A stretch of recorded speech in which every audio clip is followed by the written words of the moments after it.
líder do PSOL na Câmara, deputado Ivan Valente, de São Paulo, protocolou requerimento na Comissão de Relações Exteriores e Defesa Nacional para que o embaixador dos Estados Unidos no Brasil, Thomas Shannon, dê explicações sobre a espionagem de brasileiros pela Agência de Segurança Nacional dos Estados Unidos, a NSA. No Senado, o líder do PSOL, Randolph Rodrigues, protocolou outro requerimento, convidando o embaixador Thomas Shannon para prestar esclarecimentos. O senador também apresentou requerimentos convocando os ministros do Gabinete de Segurança Institucional, general José Lito Carvalho Siqueira, das Comunicações, ministro Paulo Bernardo, e das Relações Exteriores, ministro Antônio Patriota. Eu sou Paulo José Cunha e recebo o deputado Ivan Valente, líder do PSOL, para comentar o tema nesta edição do Palavra Aberta, uma produção conjunta da Rádio Câmara e da TV Câmara. Deputado, que explicações o embaixador teria a dar diante dessa repercussão em nível internacional desses atos de espionagem? Olha, são muitas explicações, né? Porque não é pouca coisa o que foi denunciado e veio direto, né, do ex-funcionário, né, de uma terceirizada que trabalhava para a NSA, que é o Edward Snowden, né? Veio direto. Então, nós temos uma fonte de informações muito seguras que nos diz que eles são capazes de monitorar qualquer e-mail, telefone celular, fonte de dados pela internet, redes sociais, a qualquer momento, em qualquer lugar do mundo. Ele falou que até o presidente da República ele poderia monitorar. Exatamente. Eles teriam condição de monitorar. Do cidadão ao contador dele, ao juiz, ao presidente da República. É uma declaração de quem era de dentro do sistema e que resolveu, por uma questão de cidadania, me parece, abrir esse jogo, né? Mostra o seguinte, que os Estados Unidos não só monitoraram a embaixada brasileira em Washington, em segundo lugar, montaram um aparelho aqui em Brasília, confirmadamente. Não se tem ainda a segurança se ela continua funcionando ou não, mas é bem provável que sim, né? E ouvir milhões de telefonemas, de e-mails de brasileiros, a ponto de se comparar ao monitoramento nos Estados Unidos, quase 3 milhões de dados, né? Então, nós entendemos que essa é uma violação da soberania nacional, né? Algo que realmente depõe contra a presença americana, é uma invasão que precisa ser retumbantemente reprovada na Organização das Nações Unidas. Tem que ter uma regulamentação de todo esse funcionamento das redes sociais, da internet e etc. E os Estados Unidos têm a obrigação de dizer quem eles espionaram aqui, para quê, para que tipo de negócio, não só de segurança nacional, mas também de economia, de indústria, de comércio e assim por diante. Ou seja, é a confirmação de George Orwell, né? O Big Brother existe. 1984, na realidade, é 2013. Exatamente. Agora, deputado, a situação, a gente sabe que por trás desse tipo de situação sempre existem os interesses econômicos. No caso brasileiro, os Estados Unidos já foram o maior parceiro, hoje são o segundo, depois da China. Ele continua sendo um parceiro extremamente importante do ponto de vista comercial. O senhor acredita que esse tipo de ação pode ter algum impacto nesse relacionamento econômico entre os dois países? Eu acho que a questão principal é política, né? Eu acho que o Brasil é um país soberano, assim como deviam ser os outros países, porque o que nós assistimos na semana passada, no evento com o presidente Evo Morales, foi um papel de lacaio de países europeus com larga tradição. Só para lembrar, o presidente Evo Morales estava sobrevoando alguns europeu, países como Portugal, Espanha, França, Itália. Itália, e não pôde, o avião dele não pôde pousar em nenhum desses países porque se supunha que ele estivesse a bordo juntamente com o Edward Snowden, esse das denúncias de espionagem. E o avião desceu em Viena, na Áustria, e foi registrado.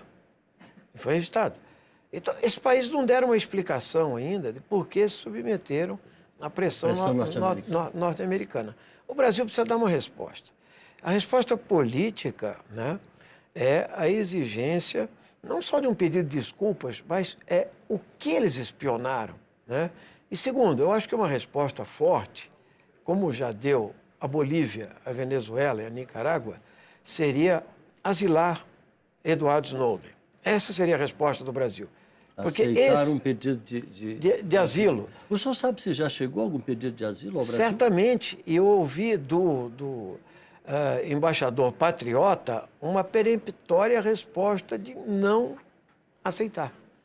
Ao contrário, eu acho que isso seria uma declaração de soberania, de autonomia e para responder a esse momento de fragilidade dos Estados Unidos, que está sendo questionado, inclusive internamente, porque os cidadãos americanos também estão sendo monitorados e investigados em todas as redes, e não só com autorização judicial, né? Então, nós entendemos que a questão é fundamentalmente política, mas certamente quem monitora... Tem reflexo nas questões nas econômicas, exatamente. Quem monitora tem os dados em circulação de sigilo, de indústria, de comércio, né? De decisões governamentais, dos poderes da República, entende? Tudo isso está sob controle de um órgão central da inteligência americana. Pois é, quando eu me referi à questão econômica, eu estou me referindo a essa saia justa também, que os próprios Estados Unidos entraram agora com a situação do Egito. Eles não podem reconhecer como golpe, senão eles teriam que suspender a ajuda que eles prestam aos Estados Unidos, valor de 2 bilhões e 900 milhões de dólares anuais. É uma baba de dinheiro, né? Vamos convir. E veja, baseado em quê? De assegurar esse apoio ali dentro. Numa lógica americana, que os Estados Unidos não apoiam ditaduras. Agora, que eles apoiaram todas as ditaduras latino-americanas. Inclusive está aqui recentemente. Então, mas agora eles não apoiam ditaduras, então golpes de Estado, perdão. Então os golpes de Estado não podem ser apoiados. Eles ficam tergiversando sobre golpes ou não, independente do valor de juízo ou de mérito que nós façamos do governo da Irmandade Muçulmana no Egito. Agora, é claro que eles têm interesse econômico em todo o mundo, inclusive na Europa. A guerra de informações que eles têm necessidade de saber. Agora, para os países latino-americanos isso é mais grave, na minha opinião, porque é aqui na América Latina que nós estamos observando o maior grau de autonomia, de soberania e de questionamento da hegemonia americana, seja ela econômica, política ou militar. Então, é por isso que o Brasil se tornou o país mais monitorado da América Latina. Deputado, só para encerrar, que nosso tempo já vai se encaminhando para o final, o senhor acredita que tudo isso que está acontecendo poderia favorecer uma aceleração na apreciação e aprovação do marco regulatório da internet, que tramita há não sei quantos anos aqui no Congresso? Deveria, e já surgiu esse debate na reunião de líderes, pressão no plenário e da sociedade civil, principalmente da sociedade civil. Deveria. Por quê? Porque eu acho que nós temos que ter um controle. Primeiro, a privacidade do cidadão, a liberdade, né, de circulação, o não controle das grandes redes das telefônicas. Mas também aqui no Congresso Nacional estão aqueles que atendem aos lobbies das telefônicas e que não querem votar um marco regulatório porque certamente elas perderiam valores. Elas querem trabalhar a questão não do ponto de vista do uso devido, amplo, democrático da internet, mas devido principalmente ao valor embutido que está econômico, né? Então, na produção dos conteúdos, na cobrança a maior para usuários, essas questões. Então, há líderes aqui que claramente, fazendo o jogo das grandes empresas de telecomunicações, não querem votar o marco da internet. É possível que com essa questão, com essa espionagem toda, com a necessidade de se ter um controle sobre a privacidade na rede, se aumente a pressão social e popular pela votação do marco. E nós apoiamos. Deputado Ivan Valente, do PSOL de São Paulo, líder do PSOL na Câmara, muito obrigado pela sua participação aqui com a gente. A gente continua acompanhando esse assunto. Muito obrigado. Se tiver novidades, traga. Será muito bem-vindo. Obrigado.